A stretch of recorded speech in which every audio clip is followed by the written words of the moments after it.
جی السلام علیکم ورحمۃ اللہ وبرکاتہ۔ اعوذ باللہ من الشیطان الرجیم، بسم اللہ الرحمن الرحیم۔ جی اگلی رکوع کا ترجمہ دیکھ لیجئے، پھر انشاءاللہ اس کے بعد تفسیر عرض کروں گا۔ وَلَمَّا دَخَلُوا عَلَى يُوسُفَ آوَى إِلَيْهِ أَخَاهُ قَالَ إِنِّي أَنَا أَخُوكَ فَلَا تَبْتَئِسْ بِمَا كَانُوا يَعْمَلُونَ۔ اور جب وہ داخل ہوئے یوسف علیہ السلام کے پاس، پہنچے یوسف علیہ السلام کے پاس، آبا الیہ اخاہ، تو بلا لیا یوسف علیہ السلام نے اپنے پاس اپنے سگے بھائی کو۔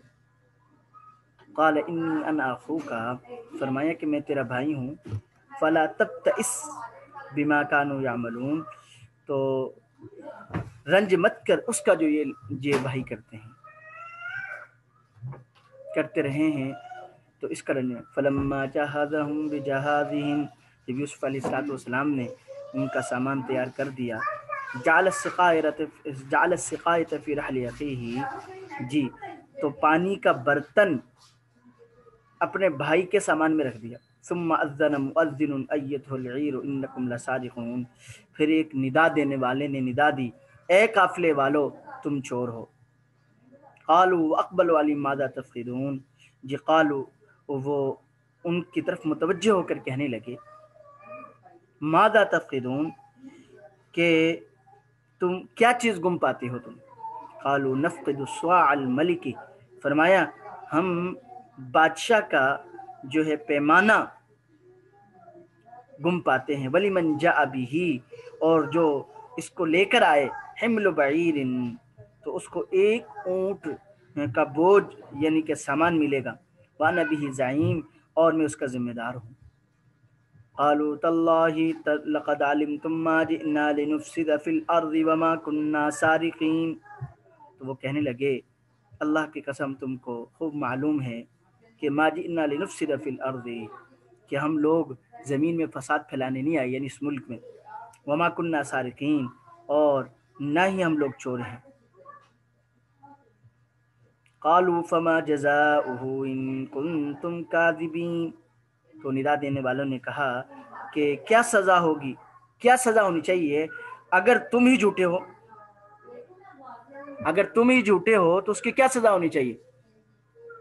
قالوا جزاؤه من وجد في رحله فهو جزاؤ، تو انہوں نے جواب دیا کہ اس کی سزا یہ ہے کہ جس کے سامان میں ملے، فهو جزاؤه، وہی شخص اپنی سزا ہے، یعنی اسی کو قید کر لیا۔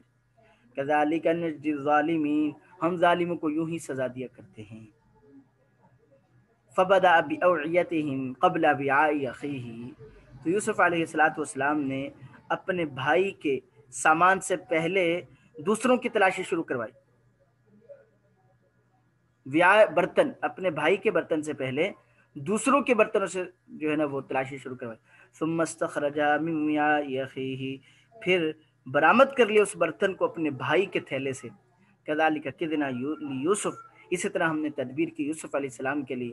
ما کان لیأخذ اخاہ فی دین الملک، نہیں روک سکتا تھا یوسف علیہ السلام اپنے بھائی کو بادشاہ کے دین میں، الا ان شاء اللہ، مگر یہ ہے کہ اللہ ہی کو منظور تھا۔ نرفع درجات من نشاء، ہم پہنچاتے ہیں بلند درجوں تک جس کو چاہتے ہیں۔ وفوق کل ذی علم علیم، اور تمام علم والوں سے بڑھ کر علم والا ہے۔ قالوا ان يسرق فقد سرق اخ له من قبل، تو وہ بھائی کہنے لگے اگر اس نے چوری کی ہے تو اس کا بھائی بھی اس سے پہلے چوری کر چکا ہے۔ فأسرها يوسف في نفسه، یوسف نے اس بات کو اپنے دل میں پوشیدہ رکھا۔ ولم يبدها لهم، اور اس کو ان کے سامنے ظاہر نہیں کیا۔ قال انتم شر مکانا، یعنی مطلب یہ ہے کہ تم تو اس سے بھی یعنی مرتبے کے اعتبار سے بری ہو۔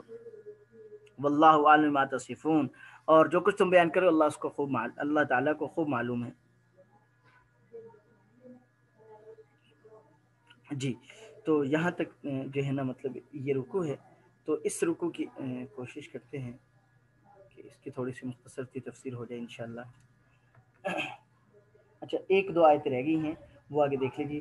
قالوا یا ایھا العزیز ان له ابا شیخا کبیرا فخذ احدنا مکانا.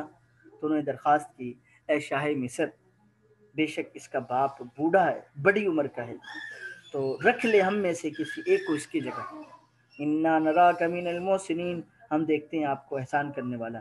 قال معاذ اللہ، یوسف علیہ السلام بولے اللہ کی پناہ، ان ناخذ الا ما وجدنا متاعنا عنده، کہ ہم کسی کو پکڑیں مگر جس کے پاس پائی ہم نے اپنی چیز. انا اذا لمن الظالمین، ہم تو اس وقت ضرور بے انصاف ہوں گے. جی اس رکوع میں حضرت یوسف علیہ السلام نے جو گزشتہ رکوع میں اپنے بھائیوں کو کہا تھا کہ بھائی تم نے 11ویں بھائی کو بھی لے کے آنا ہے، تو اس میں اس کا تذکرہ ہے کہ وہ سب بھائی 11ویں بھائی کو لے کر آئے، یعنی بنیامین کو لے کر آئے. اللہ اکبر. اللہ کہتے ہیں جب وہ مصر میں پہنچے ہیں، مفسرین نے لکھا ہے تو یوسف علیہ السلام نے ان کو شاہی مہمان کے طور پر ٹھہرایا. کس طرح کہ دو دو بھائیوں کو ایک ایک کمرے میں ٹھہرایا.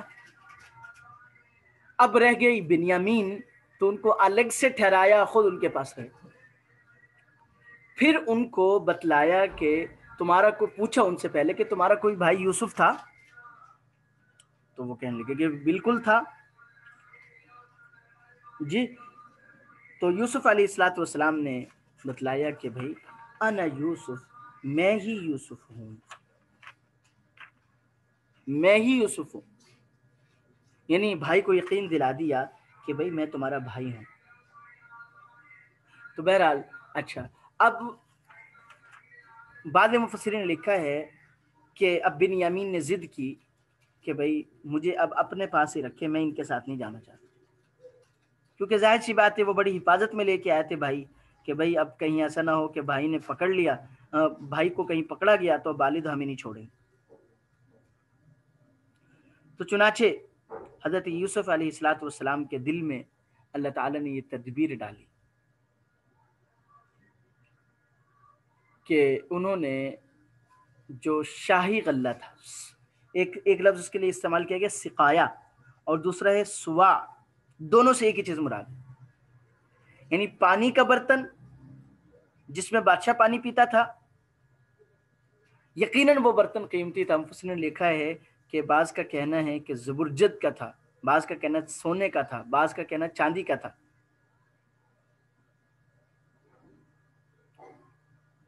لیکن کسی چیز کا بھی نہ ہو، ایک چیز تو ہے نا، بادشاہ کی طرف اس کی نسبت تھی. بات سمجھ میں آ گئی؟ جی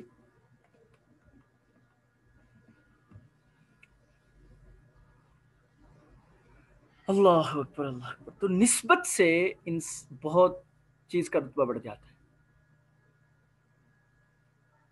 حضرت حجت الاسلام حضرت مولانا قاسم نانوتوی رحمہ اللہ، دارالعلوم دیوبند کے بانی،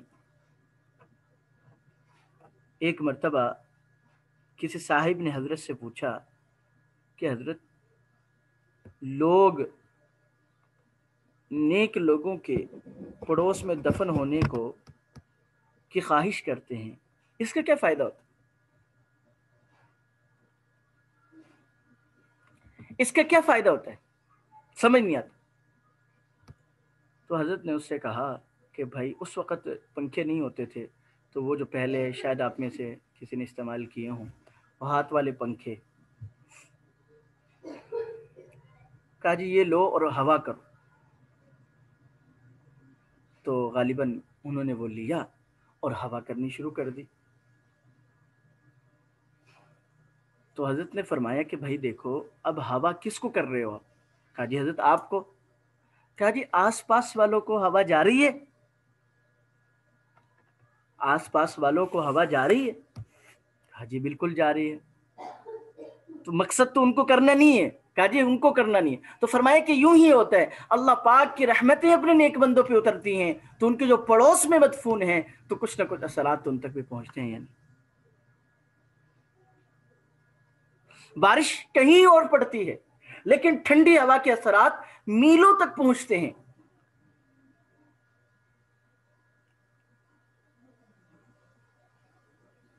تو نسبت بہت بڑی چیز ہے.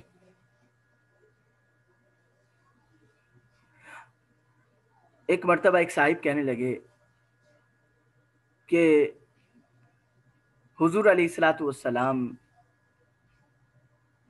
اور عام انسانوں میں کیا فرق ہے؟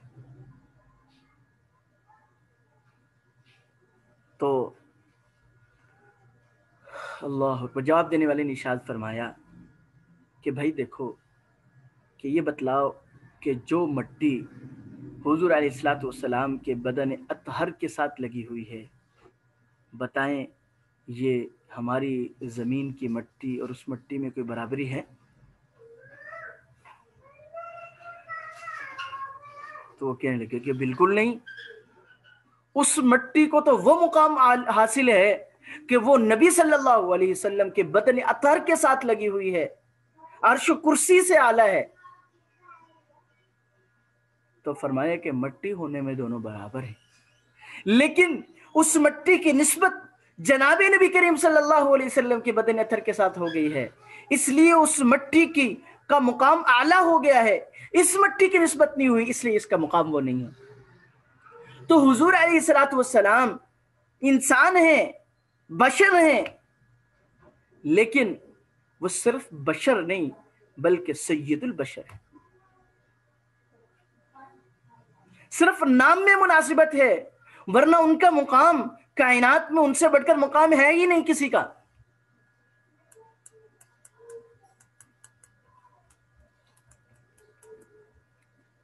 کاغذی شعر اور حقیقی شعر تصویر میں دیکھا جائے تو کاغذی شعر پر زیادہ بناوٹ ہو سکتی ہے. کیا خیال ہے؟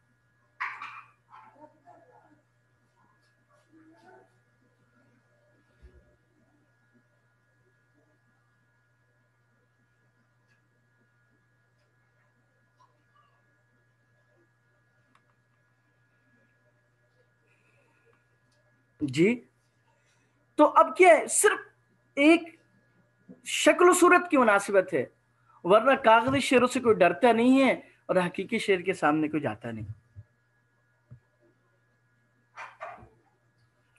بات سمجھ میں آ گئی جی؟ تو اس لیے یہ چیزیں، تو بہرحال تو یہ نسبت بہت بڑی چیز ہے. اس لیے اللہ تعالیٰ جو ہے نا، اس لیے کہا جاتا ہے نا کہ دین کی تعلیم میں ایک نسبت جڑ جاتی ہے انسان کی.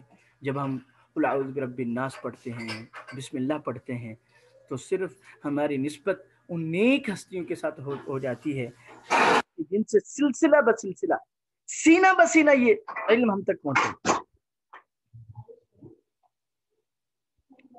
بات سمجھ میں آ گئی جی؟ تو یہ ایک چیز ہی ہوگی. تو خیر، اب وہ پیالہ قیمتی تھا تو وہ اپنے بھائی بنیامین کے سامان میں حضرت یوسف علیہ السلام نے رکھوا دیا.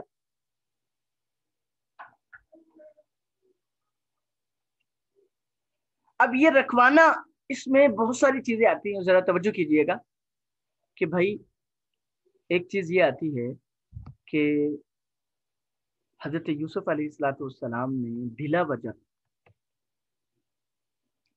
بھائیوں کو چور کہا. ظاہر سی بات ہے، بادشاہ تھے تو ان کی طرف سے ہی تھا، انکم لسارقون. پھر باوجود اس کے کہ معلوم تھا کہ والد محترم پریشانی میں ہیں میری وجہ سے، اور بنیامین کو بھی روک لیا. ٹھیک ہے، اور پھر جان بوجھ کر وہ برتن رکھوایا گیا. تو اب یہ ساری چیزیں ایسی ہیں کہ جو بظاہر نبی کی شان کے خلاف،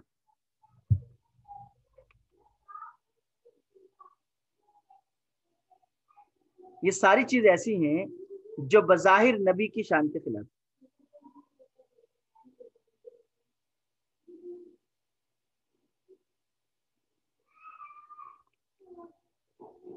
تو اس کا حل کیا ہے؟ تو فرماتے ہیں اس کا حل ہے، سب سے بہترین تفسیر جو ہے، کذالک کدنا لیوسف.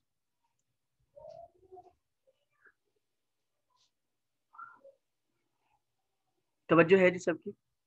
کذالک کدنا لیوسف، اسی طرح ہم نے تدبیر حضرت یوسف علیہ السلام کو سکھائی۔ کیا مطلب؟ مطلب یہ ہے کہ نیکی کسے کہتے ہیں؟ جس کو اللہ پسند کرے۔ برائی کسے کہتے ہیں؟ جس کو اللہ ناپسند کرے۔ جی توجہ کیجیے کہ میں ایک مثال سے آپ کو سمجھاتا ہوں۔ دیکھیں کہ تجارت کے ذریعے سے بھی مال حاصل ہوتے، محنت اور مزدوری کے ذریعے سے بھی مال حاصل ہوتا ہے، اور چوری کرنے سے بھی، ڈاکہ ڈالنے سے بھی، بددیانتی سے بھی مال حاصل ہوتا ہے، سود سے بھی مال حاصل ہوتا ہے۔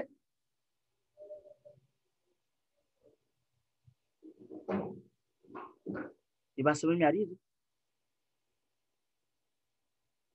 لیکن بتلائیں، ایک کو ہم جائز کہہ رہے ہیں، دوسرے کو ہم ناجائز کہہ رہے ہیں، کس وجہ سے کہہ رہے ہیں؟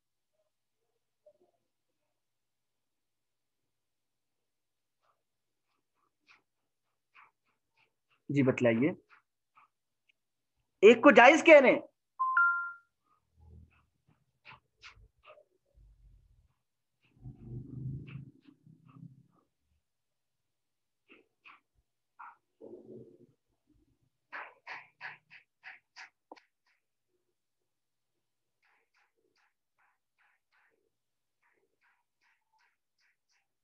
جی کیوں؟ اللہ تعالیٰ نے ایک کو جائز کا، ایک کو ناجائز کا ہے۔ یہاں پہ دو واقعہ عرض کروں گا، انشاءاللہ ان سے بات سمجھ میں آ جائے۔ ایک واقعہ جو ہے، ایک غلام کا آتا ہے کہ بادشاہ اس کو بازار سے خرید کے لایا۔ اب اس سے پوچھتا ہے کہ بھائی تیرا نام کیا ہے؟ کہا کہ حضرت پہلے جو بھی نام تھا، آقا جو بھی نام تھا وہ تھا، لیکن اب جو نام آپ رکھیں گے وہ۔ کہا جی تم کھاؤ گے کیا؟ کہا جی جس کو اللہ تعالیٰ، جس کو جو آپ کھلانا پسند کریں گے وہ کھاؤں گا۔ کہا جی پیو گے کیا؟ کہا جی جو آپ پلانا پسند کریں گے وہ پیوں گے۔ پہلے میری اپنی مرضی تھی، لیکن اب میں آپ کا غلام ہوں، اور غلام کی اپنی مرضی نہیں ہوتی، لہذا جو آپ کی منشا ہوگی وہی میں کروں۔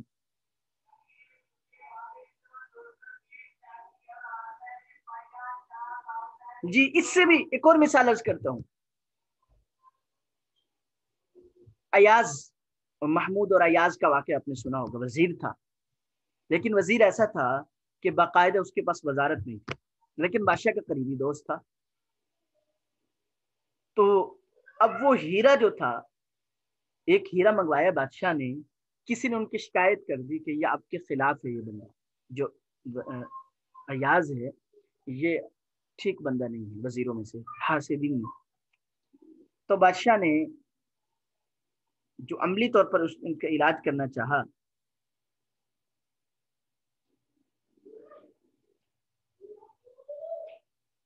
جی بادشاہ نے وہ ہیرا دیا اور وزیروں کو بلایا، اور سب سے ایک ایک دفعہ کہا کہ بھائی اس ہیرے کو توڑ دو۔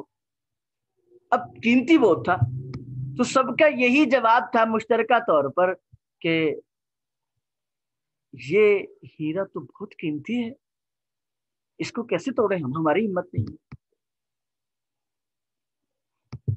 تو آخر میں ایاز کو بلایا، اور ایاز سے کہا کہ بھائی اس کو توڑ دو۔ اس نے فوراً توڑا لیا، جو چیز توڑنے کی تھی اس وقت تو توڑ دی۔ تو سب وزیر بول اٹھے کہ ہم پہلے ہی کہتے تھے کہ یہ ہمارا مخلص نہیں ہے، اور اب ثابت ہو گیا کہ ملک اور ملت کے ساتھ مخلص نہیں ہے۔ تو بادشاہ نے اس سے پوچھا کہ بھائی اس کا جواب ہے تمہارے پاس؟ کہا جی بادشاہ، اصل بات یہ ہے کہ سب سے زیادہ اہمیت وہ آپ کے حکم کی تھی، ہیرے تو اور بھی ہو جائیں گے، لیکن سب سے زیادہ اہمیت جو تھی وہ آپ کے حکم کی تھی، تو میں نے آپ کا حکم پورا کیا ہے، میں نے ہیرے کو نہیں دیکھا۔ انہوں نے ہیرے کو دیکھا، آپ کے حکم کو نہیں دیکھا۔ بھائی اصل میں تو یہ ہے کہ اصل اللہ کا حکم ہے، تو جو جس کو اللہ جائز کیا وہ جائز، جس کو ناجائز کیا وہ ناجائز۔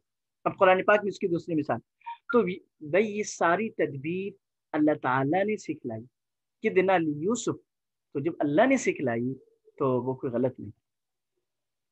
جیسے حضرت موسیٰ علیہ الصلوۃ والسلام اور حضرت خضر علیہ الصلوۃ والسلام کے واقعے میں آپ نے دیکھا کہ خضر علیہ الصلوۃ والسلام نے صحیح سالم کشتی کے تختے کو توڑ دیا جی، اور اچھے والے کھیلتے بچے کو مار دیا۔ اب وہ بظاہر کام کیسے تھے؟ ناجائز تھے، لیکن چونکہ حکم من جانب اللہ تھا اس لیے وہ ٹھیک ہے۔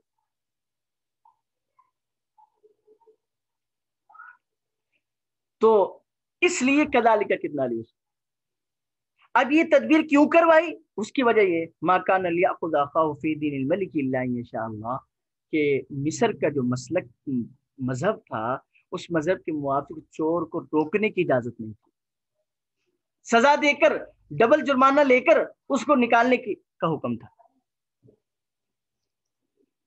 وفوق کل ذی علم علیم، قالوا، اب انہی سے پوچھا، قالوا فما جزاؤہ ان کنتم کاذبین، کہ تم یعنی تم نیک لوگ ہو، اپنے آپ کو نیک ہونے کا دعویٰ کرتے ہو، تم بتلاؤ کہ اگر غلہ نکل آتا ہے اور وہ بادشاہ کا جو پیمانہ ہے وہ نکل آتا ہے تو پھر اس کی کیا سزا ہوگی؟ تو انہوں نے کہا جی ہمارے ہاں یہ سزا ہوتی ہے کہ 1 سال تک اس کو قید کر لیا جائے۔ تو کہا چلیں تمہارے غلے میں سے نکل کے آیا، تمہارے سامان میں سے نکلا، تو تمہارے قول کے موافق سزا دی جائے گی۔ تو حضرت یوسف علیہ الصلوۃ والسلام نے مصر کے مسلک کو چھوڑ کر، مذہب کو چھوڑ کر ان کے مذہب کے موافق سزا دی، اور حضرت بنیامین کو اپنے پاس روک لیا۔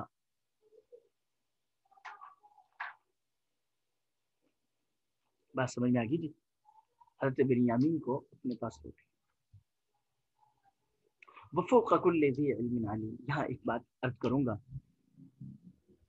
کہ یہ بات ہمیں بتلاتی ہے کہ ہر علم والے سے اوپر علم، جی فرمائیے۔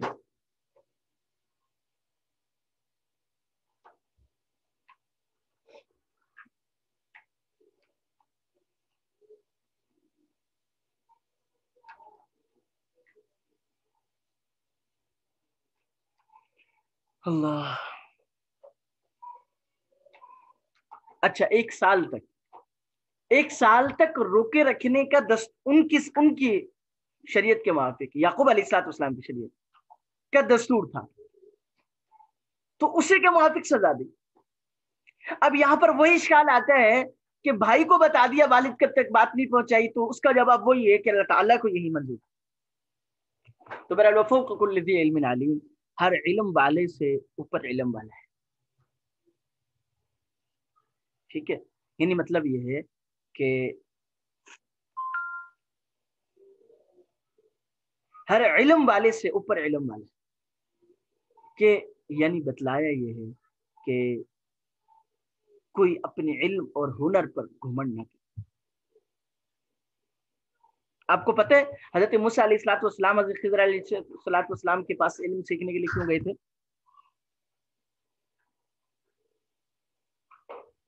محبوبانہ سزا ہے، محبوبانہ۔ حضرت موسیٰ علیہ الصلوۃ والسلام سے کسی نے پوچھ لیا تھا کہ آپ سے زیادہ کوئی علم والا؟ کہا جی کوئی نہیں۔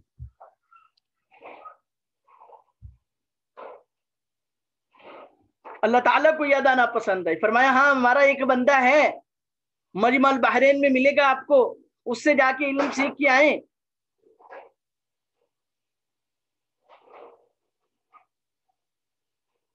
جیسے بنی اسرائیل کے ایک شخص کا واقعہ ہے، انہیں اللہ کو عاجزی پسند ہے، اور اللہ تعالیٰ نے دنیا میں مثالیں بھی ایسی رکھی ہیں، جتنا درخت پر پھل ہوگا وہ درخت اتنا ہی جھکا ہوگا، جتنا مضبوط بھاری پھل ہوگا اتنا زیادہ جھکا ہوگا۔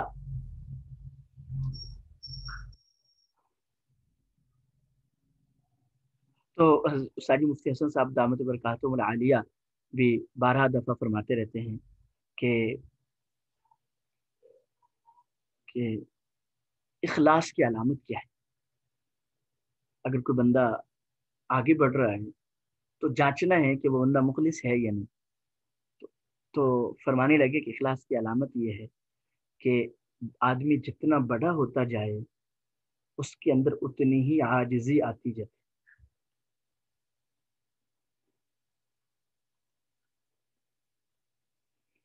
اللہ اکبر. تو اس کا پتہ چلے گا کہ بندہ مخلص ہے.